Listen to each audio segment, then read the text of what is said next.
আসসালামু আলাইকুম। আমার নাম ইজাজ আহমেদ। আমি ঢাকা কলেজ থেকে সাইকোলজি ডিপার্টমেন্টের একজন স্টুডেন্ট।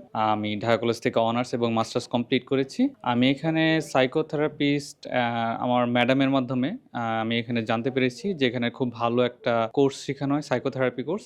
যেখানে আসার মাধ্যমে আমি সাইকোলজি সম্পর্কে আমি আরো অনেক কিছু জেনেছি, অনেক কিছু বুঝেছি এবং পড়ালেখার পুরো প্রক্রিয়াটাই ছিল খুব আনন্দের সহিত। কিভাবে পড়ালেখা করা যায়, কিভাবে নতুনত্বকে জানা যায়, সেই নতুন পদ্ধতি, নতুন উদ্ভাবনের মাধ্যমে কিভাবে শেখা যায়, এই ধরনের জিনিস সম্পর্কে জানতে পেরেছি, যা সম্পর্কে আগে অবহিত আমি ছিলাম না। এবং ভবিষ্যতে এই কোর্স আমাকে বহুদূর এগিয়ে যেতে সাহায্য করবে, কারণ এই কোর্সের মাধ্যমেই আমার সাইকোথেরাপিস্ট হওয়ার যে ভিত্তি, সেটা আমি বুঝতে পেরেছি যে আমার কোন ডিরেকশনে যাওয়া উচিত, আমার কোথায় যাওয়া উচিত, সেই সম্পর্কেও আমাদের প্রপার গাইডলাইন দিয়েছে। এবং আমি চাই যে অন্যান্যরা যারা সাইকোলজি কোর্স করছে, সাইকোলজি নিয়ে পড়াশোনা করতেছে, তাদের এই কোর্সটি করা উচিত এবং সাইকোলজি সম্পর্কে গভীর জ্ঞান ধারণা পাওয়ার জন্য।